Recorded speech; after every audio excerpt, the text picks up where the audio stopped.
now.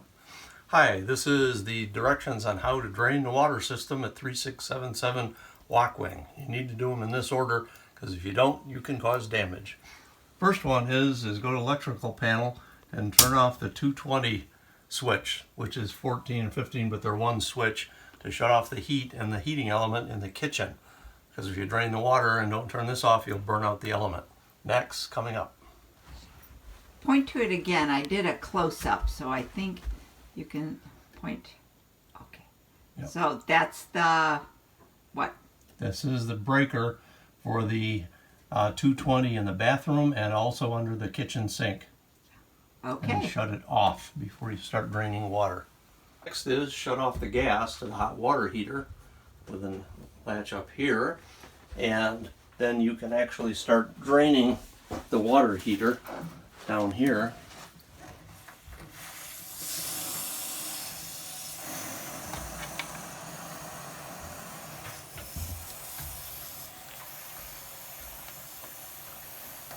So see what you're doing.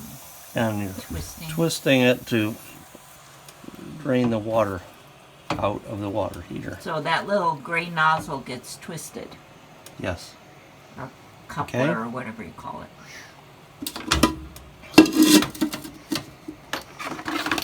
Let me drip a little bit while it's draining. This is where the water from the water heater is draining out into the rock. Next, we have to shut off the water and drain it from the top of the system. Turn the little light on in the shed, and on the back wall there's an on-off switch. Turn it off. Show it. Okay. Turn it off. Okay. Next, very importantly, you need to let the water drain out of the well.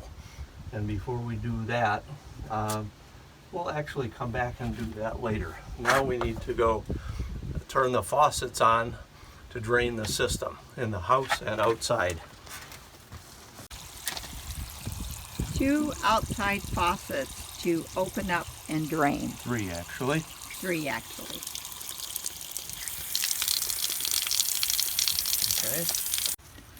There are 2 faucets. This is the faucet to the hose, but the actual drainage faucet is this orange one down here. And you can hear it running out. Down at the bottom.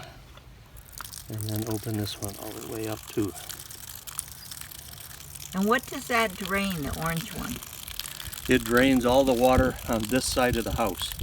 This is the drain on the north side of the house, and it has a screen in it to keep the bug or critters out from underneath the house.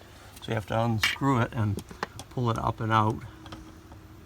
Take me a minute to do this, so you pause it.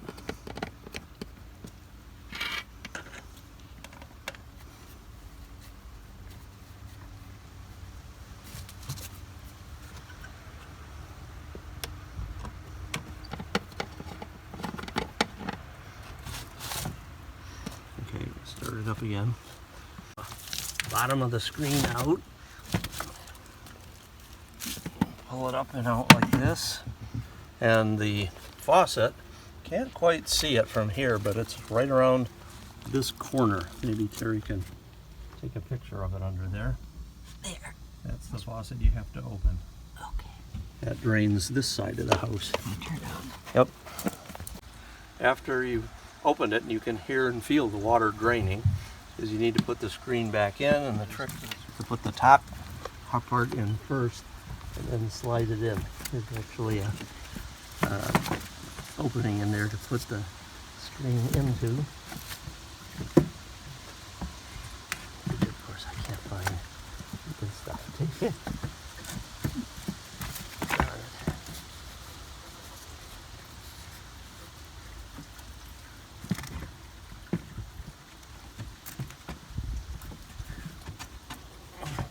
Draining in here. This is the tank that holds in the pressure tank, and it's draining, but it needs to have 2 things done in here. One is this little white cap on top. It needs to come off, and and that lets air into the system. And there's a big pipe wrench hanging right on the wall that fits this. And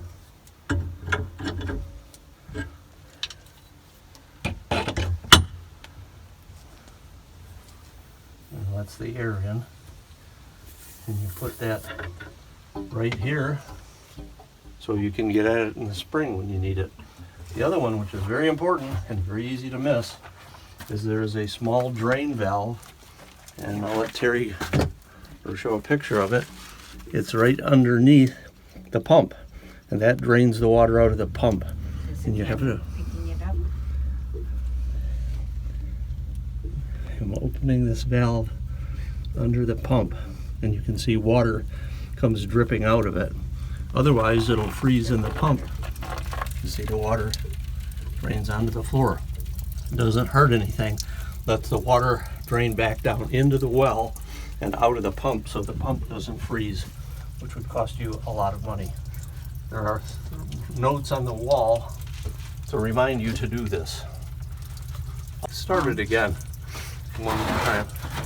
Should have told you up front, you need to buy at least 5 gallons of this RV antifreeze, because now we're going to go inside the house and put it in the traps and the garage. So that'll be. You should probably have friends helping you clean up. Makes the good job go faster. Yeah.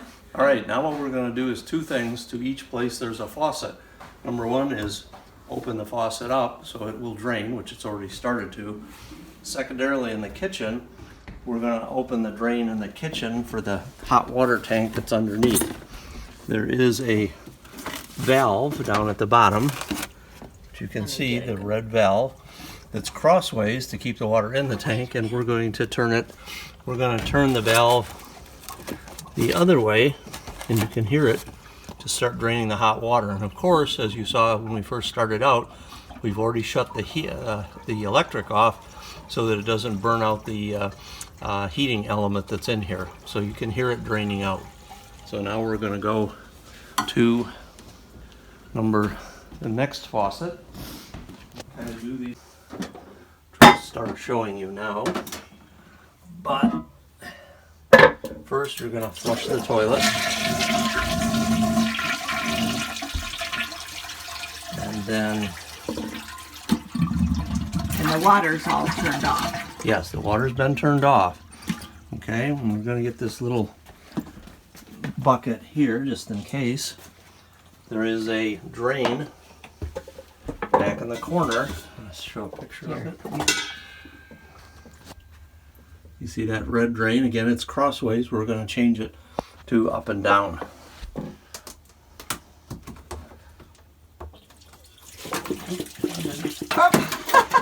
Yeah, didn't get the water bucket under quite fast enough.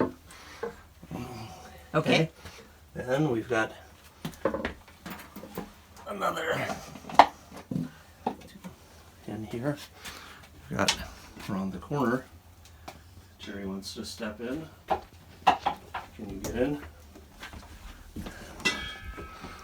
Ouch. Ooh, wow. Okay. Open both faucets here. Of course, water started to drain, but underneath there are 2 more drains that have to be opened underneath. You're going to have to do the camera. We both have to get down there. Yeah. Okay. Showing you underneath. There's a blue one right there, and then there's another blue one that needs to be turned there. So there's 2 different ones underneath here that need to be turned to open. Which means straight up and down. Yep. Moving around, and I'm doing these in order because that way you won't miss one by accident. So same thing here. We got a sink. Open both the faucets. You can hear it gurgling. And again, there is underneath a drain. You can see it right in the back there.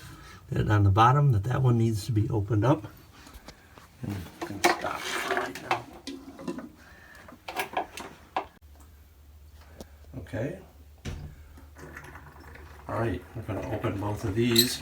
Now this is the only one that's different. I'll show you, but this one does not have any drains underneath it. There are shutoffs in the back, but there is no drain. So there's nothing you need to do under here. Just open the faucets on top. Then, and I'll stop for a minute, we're going to take the access door for the shower off so that there's, I guess we should show them how to do that.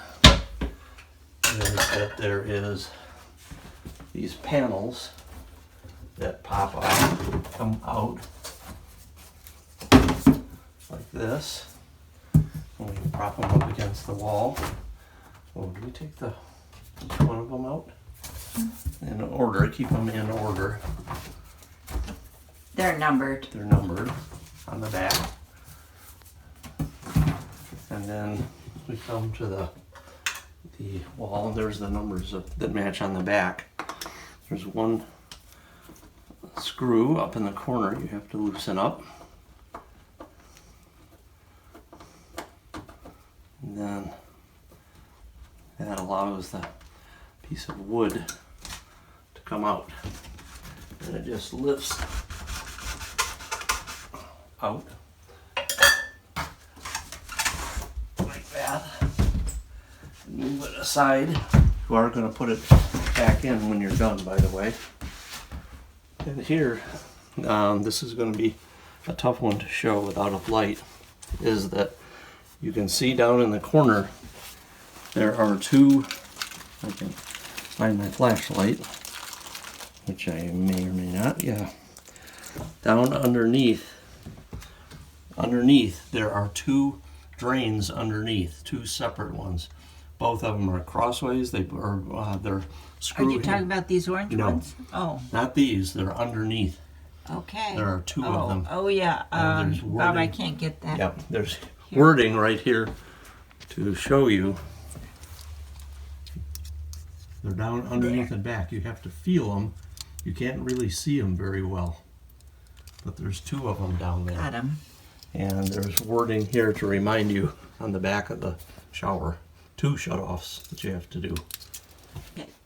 In case I didn't do it, you do not need to turn these faucets off before disconnecting the hoses because the water has already been draining out of the system. Right. And what we're going to be... This is the nozzle that you will attach to the bottom of the faucet. Each one. That nozzle sits right next to the faucets all year round, right there. Waiting. And remember that the red taped hose matches the red around this faucet. That's hot water. So when you're hooking things up in the spring, red goes to red. Okay? Now we're going to put antifreeze in the traps.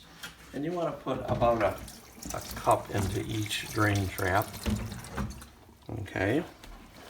Got it in there, enough so the trap doesn't freeze. And then, also, we have brought in from the garage a wet and dry vac because we need to finish cleaning the toilets out before we put the antifreeze in. And that's kept in the garage or the shed? In the little shed. So, before we put anything in, hook it up, and we have to drain water from two places. From the tank and from the bowl. I think There's one. there's one right here. Alright. We still taping? Yes. Okay. First one is, I'll show you the floor as well.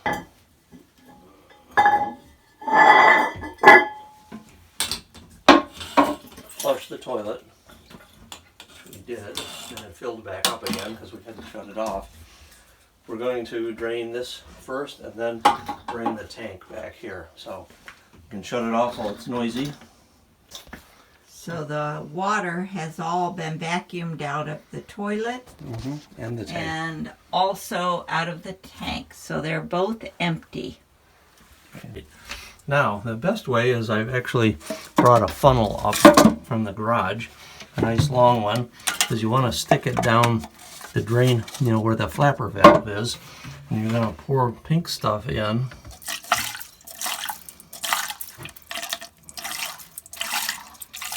Until you start to see pink stuff draining into the trap. So once you see that, you can add more pink stuff, in other words, you know, a couple of cups worth into that trap. And now we're going to do that to the other. You see it? And also the sink in this bathroom, same thing. About a cup of that.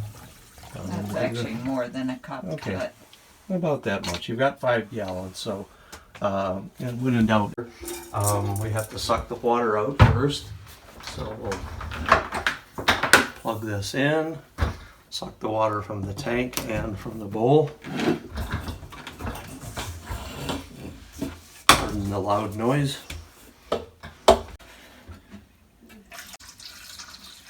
Handy dandy funnel. So pour it down. Haven't seen pink come out yet, so try another jug.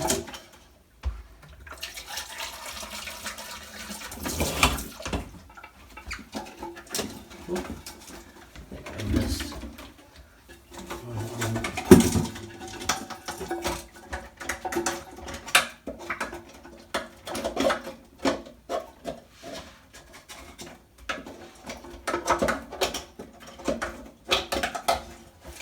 Yep, this the hole there.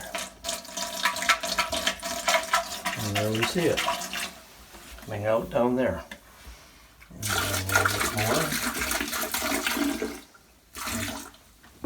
And then we have 2 other drains in this bathroom. One being this one here.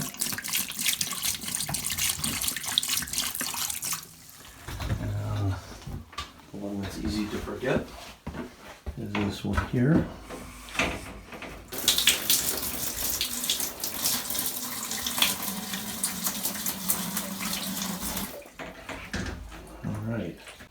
all right, next we're going to dump more of the antifreeze down into the laundry tub drain.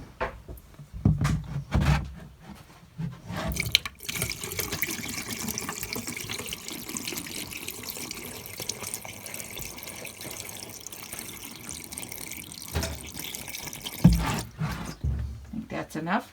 Yeah, probably as long as you dump a little bit more. Okay. As well. Better than having frozen pipes. Yep.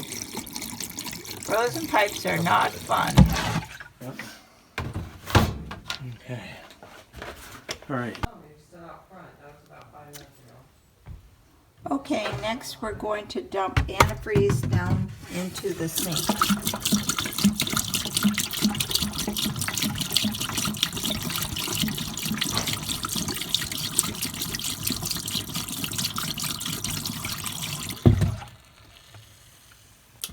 All right, we're at the last part of putting antifreeze in. We're going to run it through the washer to make sure the water is out of the hoses and the pumps in there. We have out in the shed this bucket that has a pump in it, a sump pump, that's hooked up on the top with a valve and a hose, a special hose that basically connects to the water lines for the washer and dryer. And you're going to do this to each line. I'm going to just show you the one line we're doing. Once you hook them up like this and turn the sump pump on by pulling up on it down there. Pulling up where? Right there where my finger is, on there. We're going to then turn the washer dryer on from warm to cold until we see pink coming out inside the bucket. So you're going to put it to cold, in this case cold to cold, or whichever warm, half and half, until and we're going to run it. She's going to turn the washer on right now, and I'm going to turn the machine on.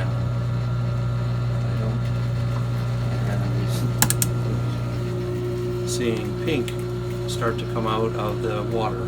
Once we see the pink coming through the water, it's not doing very much, certainly,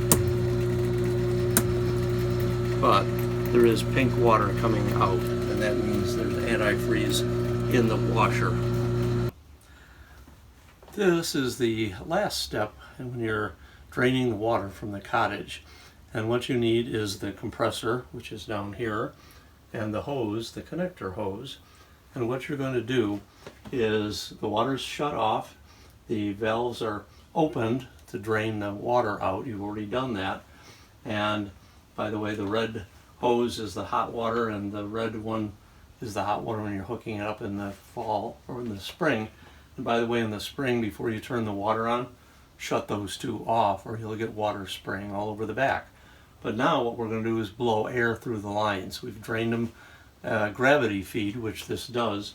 But what you're going to do is up here at the top of the water heater is one of these, which is a little device which basically screws on to each one. There's one to put on here, and you can then use it on the other one. Screw it on tight, turn the compressor on, and the compressor needs to go up to the between the blue and the red mark on there. Then it's got enough pressure in it, and it'll either shut off or you can shut it off. And then what you're going to do is once you connect the compressor, this is screwed on to that faucet. Once you put it on and snap it on, it'll blow all the air that's in that tank through the lines and finish blowing out any water that's left in the line. And when you're done, take this down and pull it off, take this back off and hang it back up here on a piece of wire so it'll be there for next fall. That way you've blown all the water out of the lines, everything's turned off, everything's draining, all the faucets are open and drained to gravity. That's the last step.